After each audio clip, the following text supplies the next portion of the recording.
How does one set up a successful virtual assistance business?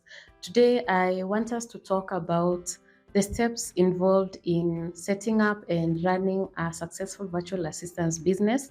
And I am going to share with you step by step a procedure or the steps that you can take to make sure that your business is up and running in no time. Also, these steps are the ones that if I was to start my virtual assistance business today, these are the exact steps that I would take.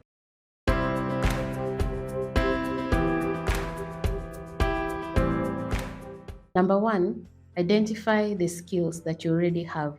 As a virtual assistant, most of the time, this will involve selling the kind of skills that you have. This could be learned, or you can decide to sell what you already know. So decide on what you're already good at. What do you know? What do you do in your current 9 to 5 or in any job that you have ever done? What could you be a social media manager in your current 9 to 5? Are you an administrative assistant? Are you a bookkeeper? Are you an accountant? These are the skills that one can sell as a virtual assistant. Please note that a virtual assistant is someone who works remotely supporting businesses and business owners. This means that as a virtual assistant, whatever services that you offer in your current 9 to 5 can be offered remotely. It's just that in this case, you won't be interacting with your clients on a one-to-one or physically. So the services that you will decide to offer are what will determine the niche in which you will specialize. So I encourage people to niche down because, as the saying goes, the riches is in the niche. So you could say niche depends on which primary school you went to.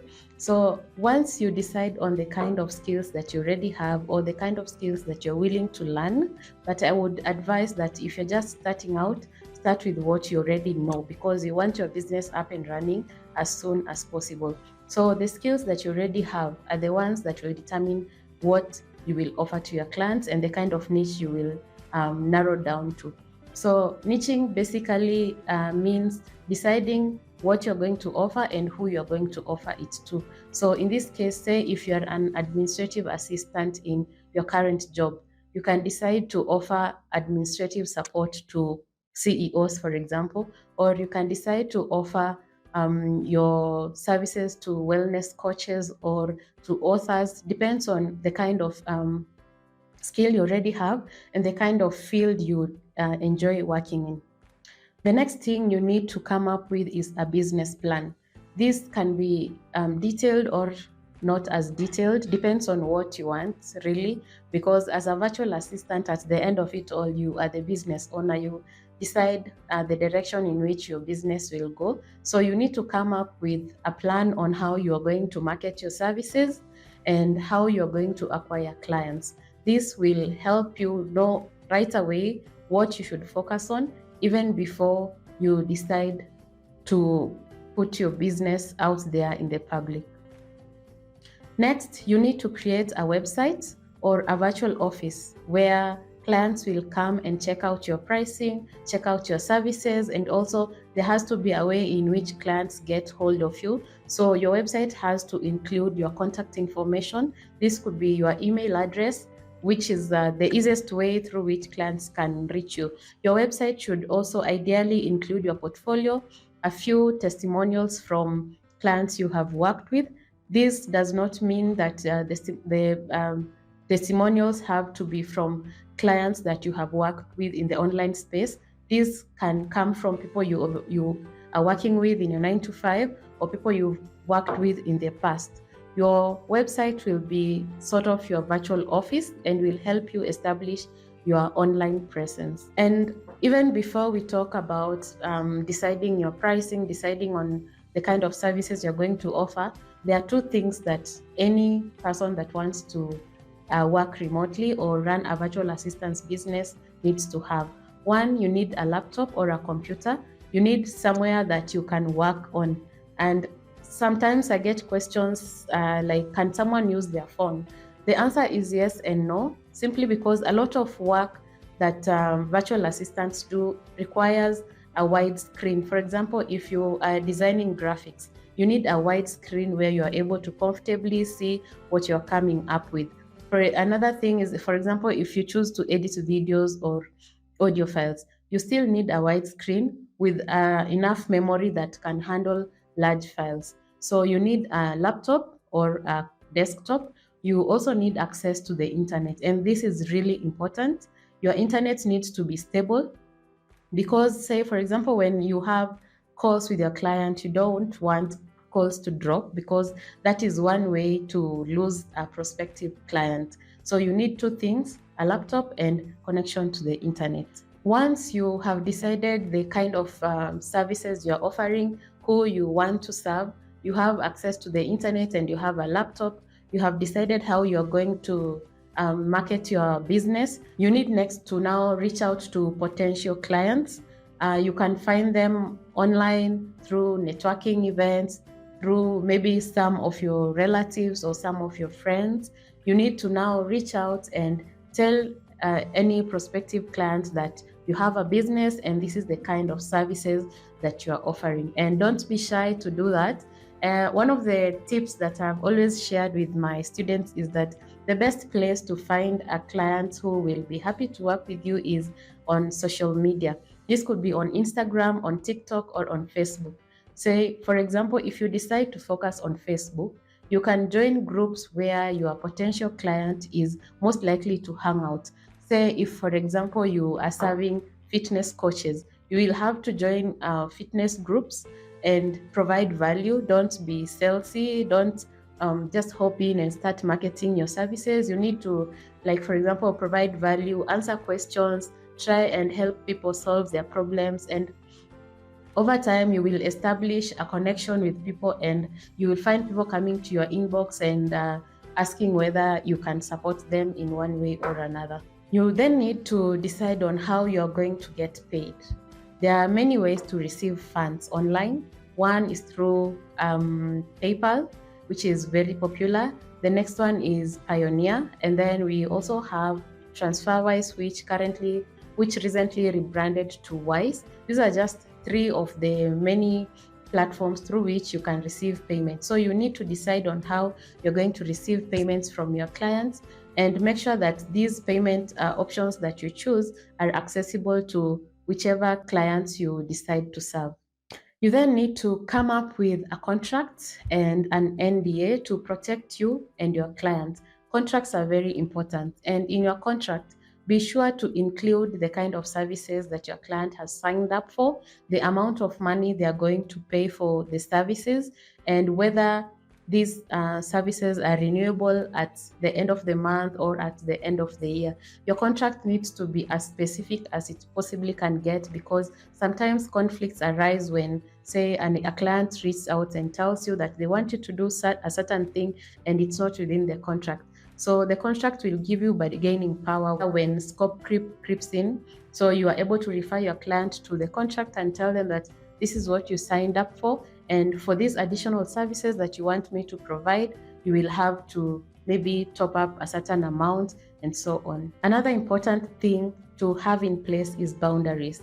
In my previous video, I mentioned that boundaries is one of the things that I wish someone told me before I started my business. So you need to create boundaries and have this in place. You can communicate your boundaries in the welcome packets that you send your clients.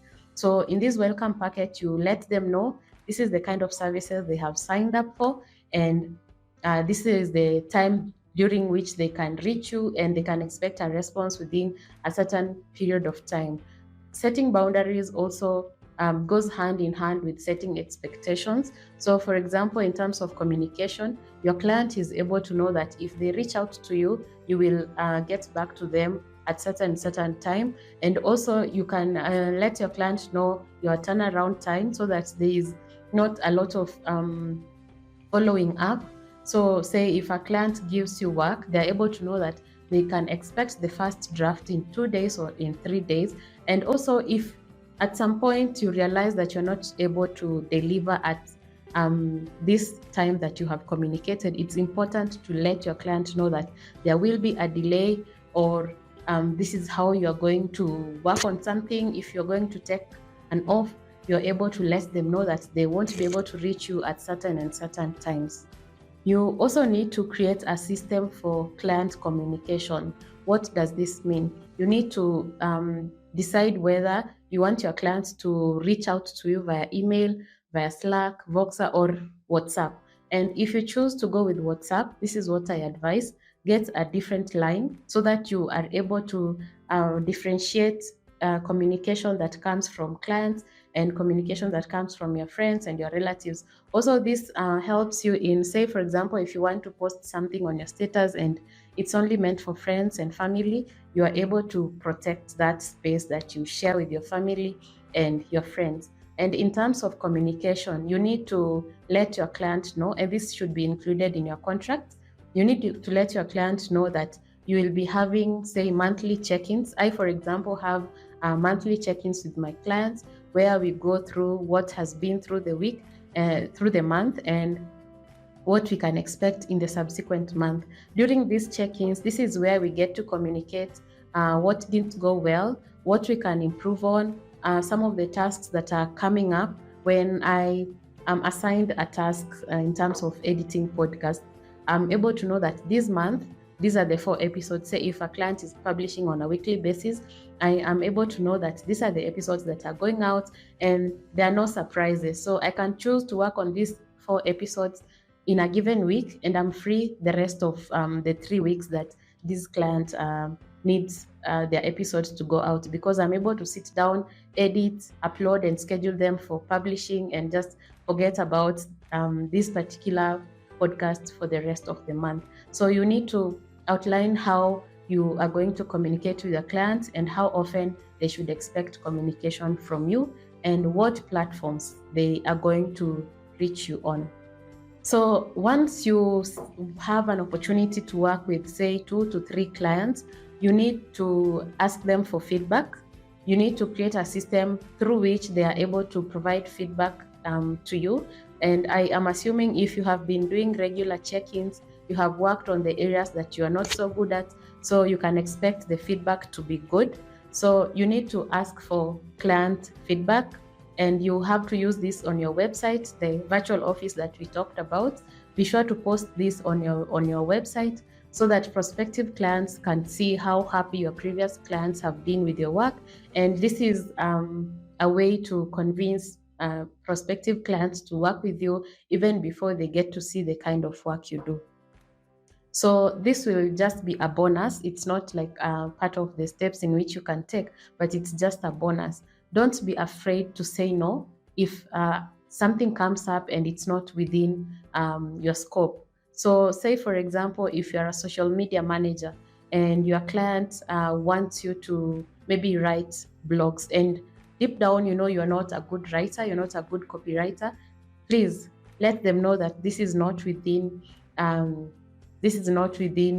your area of expertise, and maybe suggest that they outsource that to someone else that is good at it. You'd rather turn down work than do it and not do it perfectly. This has always been my principle. If I am to take on client work, I have to be sure that I am going to do it to perfection. It doesn't mean that you shouldn't be open to learning more or learning new things. It's just that you need to assess yourself and find out, is this something that you can learn and implement to perfection? If you are, say, a blog writer, are you able to design graphics to perfection, eye-catching graphics that will attract people to your client's profile? Don't take up work that you know is not within your strengths. So just to sum up, 1, you need to identify your skills, decide on who you're going to serve. So that is sort of niching down. Decide what you're going to offer and who you're going to offer that to. Decide on your pricing. How much are you going to charge for these services that you're offering? Come up with your website. Doesn't have to be an official website. You can create one in Canva, or you can create one in WordPress or in Squarespace. There's also Wix. There are so many options.